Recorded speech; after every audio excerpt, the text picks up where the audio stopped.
नमस्कार, मैं हूं नितेश कुमार भड़ाना और आप देख रहे हैं आपका पसंदीदा न्यूज़ चैनल स्वामी न्यूज़ अजमेर।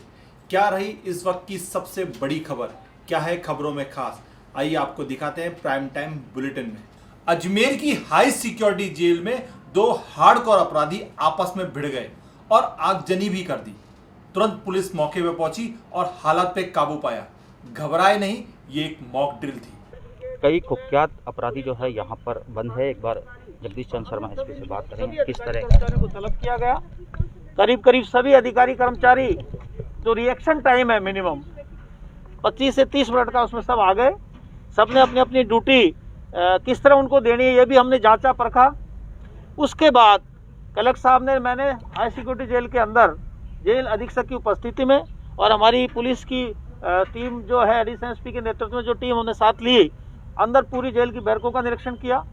यहाँ जो खूंखार प्रकृति के इसमें कैदी हैं उनकी व्यवस्थाओं को देखा, उनकी बैरकों की जांच की, तो किसी प्रकार की कोई आपत्तिजनक सामग्री नहीं मिली।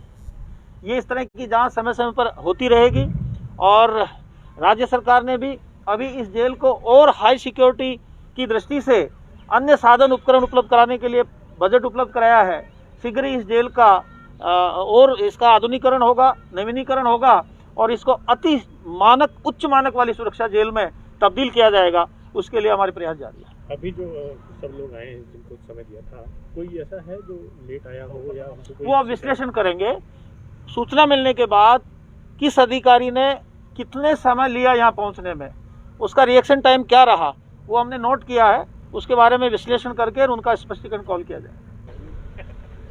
देखिए, जेल अधीक्षक पति चौधरी भी यहाँ पर है, एडिशनल एसपी भी यहाँ पर है, सभी थानों के लगभग सारे जो एसएचओ है वो भी यहाँ पर है।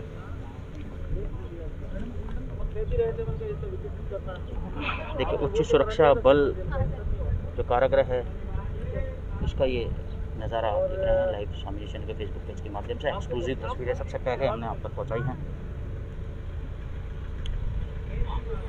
ये वही जेल है जहाँ पर राजस्थान के कई कुख्यात अपराधी रहा।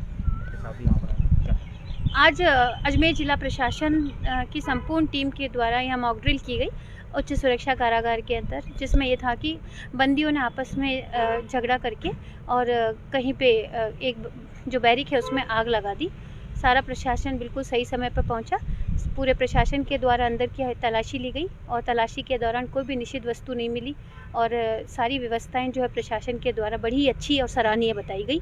और यहाँ पे जो अंदर जो बंदी है उनसे भी बातचीत की गई और उनके द्वारा भी यहाँ पे बड़ी ही सख्ती और बड़ा ही अनुशासन बताया गया कि इतना अजमेर के किसी भी जेल के अंदर इस तरह का अनुशासन और शक्ति नहीं है। मॉडिफाइड लॉकडाउन के तहत शुरू हुए वीकेंड कर्फ्यू का जायजा लिया हमारे पत्रकार दुर्गेश डाबरा ने।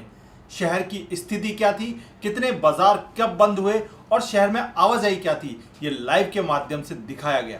कि और हम हैं, देखिए स्टेशन रोड, यहाँ पर लगभग जो है सारी जो दुकानें हैं यहाँ पर बंद हो चुकी है, चाहे वो इलेक्ट्रॉनिक की हो या फिर अन्य और भी जो सामान की जो दुकानें होती है, चाहे गारमेंट्स की हो, चाहे वो ये देखिए एक ऑफिस है, ये भी जो है बंद हो चुका है। कमंडसपुरा वाला क्षेत्र एरिया है ये। देखिए यहाँ पर भी जो है फल्स जूस की दुकानें यहाँ पर भी हुआ करती थी, लेकिन सब ही जो बंद कर दी गई हैं क्योंकि वीकेंड कर्फ्यू के लोग सभी पालना कर रहे हैं। एक बार फिर से स्वामी न्यूज़ चैनल परिवार आपसे अपील करता है, बेवजह घर से ना निकलें, मास्क लगाएं, सोशल डिस्टेंसिंग की पालना करें क्योंकि मास्क जो है अभी अपने लिए बहुत ज़रूरी है। खतरा अभी टला नहीं है, बीमारी पूरी तरीके से अभी गई नहीं है। कोरोना जैसी महामारी, जैसा कि 2020 के बाद सितंबर अक्टूबर के बाद हमें लगा था लॉकडाउन खुलने के बाद कि ये कहीं ना कहीं बीमारी का जो प्रकोप है वो कम हो गया है, लेकिन आप लोगों को सभी इस चीज़ से अवगत हैं कि नवंबर में फिर से जो है पैर पसारे थे 2020 में, और उसी प्रकार से जो है इस बार जो है विकराल रूप लिया है। कई मौतें इस बार हुई हैं। देखिए, वीकेंड कर्फ्यू शुरू होते ही जो है ट्रैफिक पुलिसकर्मी जो है अपनी ड्यूटी के लिए तैनात हो चुके हैं। गांधी भवन का ये चौराहा है। स्वामी न्यूज़ के 18 साल पूरे होने के अवसर पर स्वामी न्यूज द्वारा पुराने साथी और पुराने पत्रकार जिन्होंने स्वामी न्यूज के इन 18 सालों में कहीं ना कहीं कुछ महत्वपूर्ण भूमिका निभाई है, उनके साथ एक वर्चुअल मीटिंग का आयोजन किया गया। इस बैठक में स्वामी ग्रुप के सीएमडी कमल प्रकाश किशनानी और अभिषेक शर्मा शामिल हुए। ये पूरी बैठक लाइव के माध्यम से दिखाई गई और बहुत बड़ी टीम है। ये तो सिर्फ वो लोग हैं जो लोग मैंने अभी आप लोगों के सामने एकदम बात करना चाहूंगा। सर नमस्ते जी, निश्चित रूप से जी टीवी की आइकॉन है अजमेर के अंदर। निश्चित रूप से जी टीवी का यदि बोले आज, तो यदि अजमेर संभाग की बोले और राजस्थान की बात बोले तो निश्चित मनवीर का नाम सबसे पहले आता है। और मनवीर की वो चीजें निश्चित रूप से मुझे अच्छी तरह ध्यान है कि जिस समय जब मनवीर हमारे साथ जुड़े थे उस समय निश्चित रूप से पत्रकारिता के अंदर अपना एक निश्चित रूप से एक पूरा मकाम हासिल करने के बाद जुड़े थे।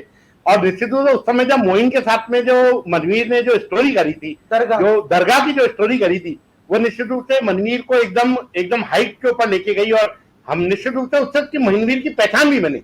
मनवीर निश्चित रूप से बोलने के अंदर एक निश्चित रूप से मास्टरी थी, और जब आज जी टीवी के अंदर जा चुके हैं तो इनकी जो खुद की मास्टरी वो निश्चित रूप से और एक्स्ट्राऑर्डिनरी हो गई है। और ये मेरे लिए भी खुशी की बात है, क्योंकि ये बच्चे दोनों, पारुल मेरे से निश्चित रूप से आंखों से दूर चली गई, और यदि हम जागृति बोले तो जागृति हमारी आंखों से दूर है, पर निश्चित रूप से दुनिया बहुत आसान हो गई। दुनिया एक दूसरे से जुड़ी हुई है और दूर नहीं है।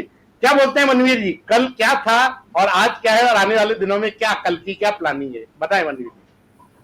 सर पहले तो भैया मैं आपका आभार व्यक्त करूंगा, मेरे पुराने साथियों को सबको एक साथ एक मंच पर ला करके शायद हम लोगों को मिले हुए बात किए वो बहुत लंबा अरसा गुजर गया, और उसके बाद में आज हम लोग एक साथ किसी एक प्लेटफॉर्म पर यहाँ पर हैं। और दूसरी चीज भी है, मैं लगातार सबके बीच में आज भी इस चीज को कहता हूँ कि जी न्यूज जो है ना वो मेरी हैसियत है, लेकिन अगर मेरी औकात को देखना है तो आज भी स्वामी न्यूज है।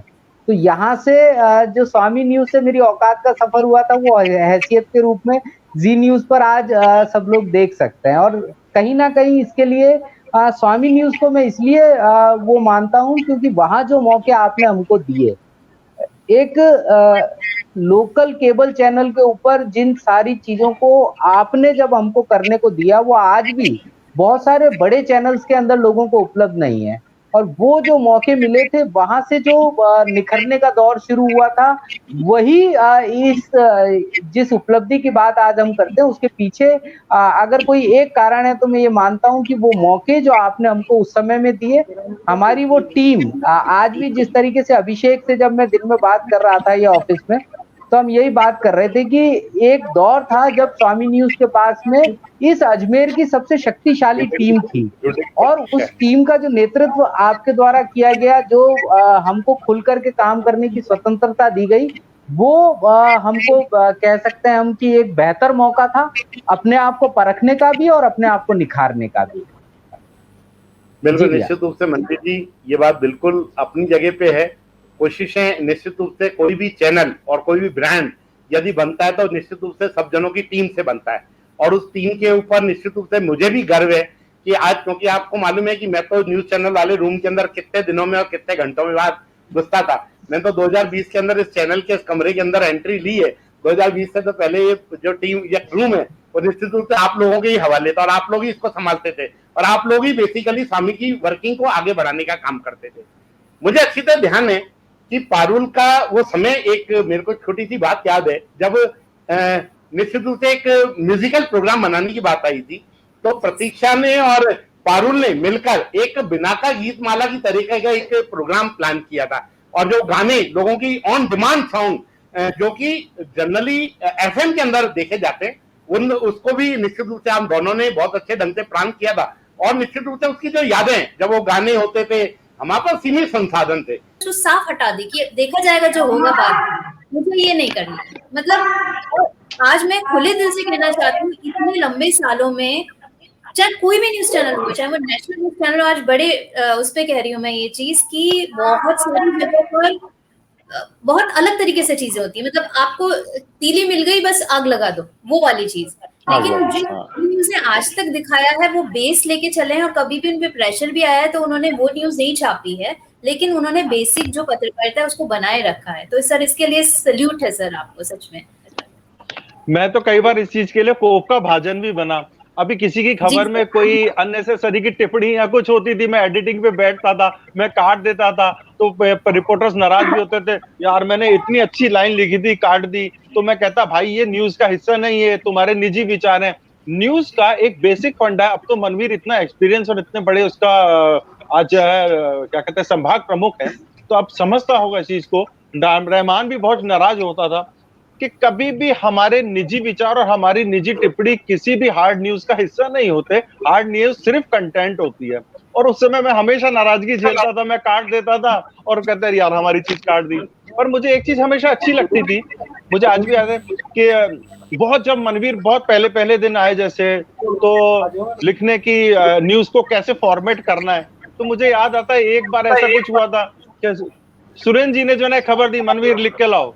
मनवीर बोले दादा यार वो खबर मेरे को कैसे लिखेंगे, मैंने लाओ था। तो फिर खबर लिखी, मैंने कहा रीराइट करो, अब इसको अपने हाथ से रीराइट करी, सुरेंद्र जी के सामने दिखाई। सुरेंद्र जी बोले यार शाबाश, अब इसने गलती ये करी, बोल दिया साहब वो मैंने नहीं, वो दादा ने लिख के दी है। तो ऐसे ऐसे कई सीन होते थे। वो नीचे सेकंड फ्लोर, हाँ अरे दादा के भी दादा थे। सामने बोल रहे हैं ना, आज मालूम चला दादा के भी दादा थे। दादा कहते तो इसने बोल दिया, बोले सुरेंद्र भाई साहब को, भाई साहब वो एक्चुअल में मैंने नहीं, वो अमित दादा ने लिख के दिया। अरे मैंने क्यों बोला, मैंने सिखाया था। रहमान का हमेशा था, वो रहमान को क्या है, वो एक शम्स ताहिर खान का बड़ा दीवाना था रहमान, आज भी होगा पता नहीं। तो बस वो वारदात प्रोग्राम की एक नकल अपने जुर्म की कहानी समथिंग नाम से उसने शुरू करी। भाई साहब P2C लिख के दे दो। अब वो एक लंबी चौड़ी आधे पौने घंटे की कहानी लिखता था और हर सीक्वेंस के बाद एक P2C चाहिए।